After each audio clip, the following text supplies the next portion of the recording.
Friends, मुलं आहेत ना, नुसता खजूर किंवा नुसते ड्रायफ्रुट्स दिले ना तर अजिबात हात लावत नाहीत बरं का. पण हेच जर आहे ना त्या खजुराचा किंवा ड्रायफ्रुट्स किंवा इतर साहित्याचा ना काहीतरी अट्रॅक्टिव्ह असा पदार्थ करून दिला ना तर नक्की अगदी आवडीने पटकीने संपवतात बरं का. हाय फ्रेंड्स, मी Sampada. Welcome to Sam's kitchen. Friends, आपण आहे ना आता मुलांच्या शाळा चालू झाल्यात ना तर त्यासाठी आपल्याला आहे ना स्नॅक्स एक लागतोच लागतो किंवा स्नॅक्सचे पदार्थ जेवढे करू तेवढे कमीच असतात.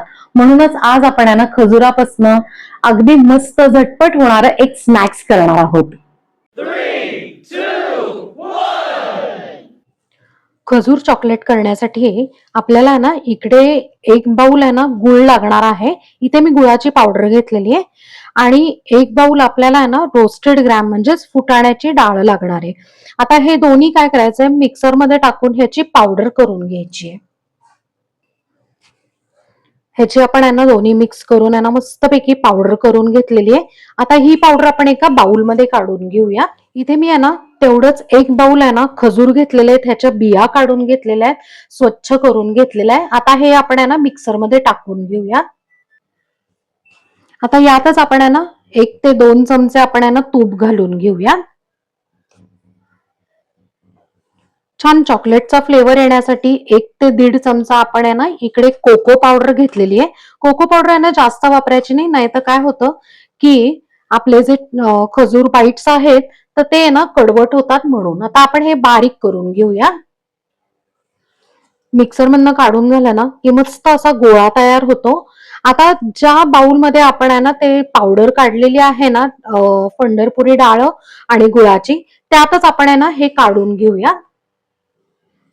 ही सगळी ना काय करायचं, हा जो गोळा आहे तो आपण ह्याच्यात काढून घेऊया आणि छानपैकी आहे ना मिक्स करून घेऊयात.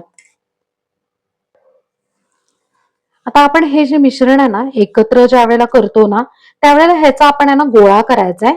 आणि जर तुम्हाला असं वाटलं की आहे ना गोळा करताना थोडस आहे ना ड्रायच राहतंय किंवा मग हे पीठ राहतंय, तर काय करायचं माहितीये का की अंदाजाने एक 7-8 खजूर परत घ्यायचे आणि थोडस तूप घालून आहे ना छानपैकी आहे ना त्याला परत ग्राइंड करायचं. म्हणजे काय होतं की आहे ना आपलं प्रॉपर बाइंडिंग होतं आणि मस्तपैकी एक छान गोळा होतो. फ्रेंड्स, ह्याचा ना मस्त असा आहे ना गोळा झालेला आहे. अशा पद्धतीने व्हायला पाहिजे, किंचित असा ओलसर पाहिजे. सो त्यानुसार आहे ना तुम्ही तूप किंवा खजूर थोडासा एक्स्ट्रा घालून ऍडजस्ट करू शकता. फ्रेंड्स, इथे ना मिनी आहे ना चॉकलेट होणार आहे किंवा ह्याचे जे मोल्ड्स असतात ना अगदी छोटे छोटे चॉकलेट साईजचे, तर इथे मी आहे ना 2 प्रकारचे मोल्ड घेतलेले आहेत, वेगवेगळ्या शेप्स मधले आहेत. आणि हे जे मोल्ड जर तुम्हाला हवे असतील ना ऑनलाईन, तर त्याच्या लिंक्स ज्या आहेत त्या मी डिस्क्रिप्शन मध्ये देते तुम्हाला. आता काय करायचंय की चॉकलेट्स करायच्या आधी ना आपल्याला काय करायचं की ह्याच्यात ना भोपळ्याच्या बिया किंवा पंपकिन सीड्स किंवा मग ह्याच्याऐवजी ना तुम्ही एखादं ड्रायफ्रुटचे ना छोटे पीसेस असतात ते टाकले तरीही चालू शकतं. म्हणजे तुम्हाला आवडेल ते तुम्ही ना त्याला टॉपिंग करू शकता. सो आपण आता काय करूया, प्रत्येक ना ह्याच्यात मोल्ड मध्ये असं पंपकिन सीड्स घालून घेऊयात, म्हणजे दिसायला पण छान दिसतात. पंपकिन सीड्स आपण फिलअप करून झाले की असा गोळा घ्यायचा आणि काय करायचं की त्याच्यात आपण आहे ना छानपैकी असं फिलअप करून घ्यायचं. हे बघा, अशा सगळ्या मोल्ड्स मध्ये ना छानपैकी ना फिलअप करून घ्यायचं. म्हणजे काय होतं ना की एकसारखे मस्तपैकी ना चॉकलेट्स होतात. तर आपण अशा पद्धतीने सगळे मोल्ड्स आहेत ना फिलअप करून घेऊया. या सगळ्या मोल्ड्स मध्ये आपण आहे ना हे स्टफिंग जे आहे ते सगळं भरून घेतलेलं आहे.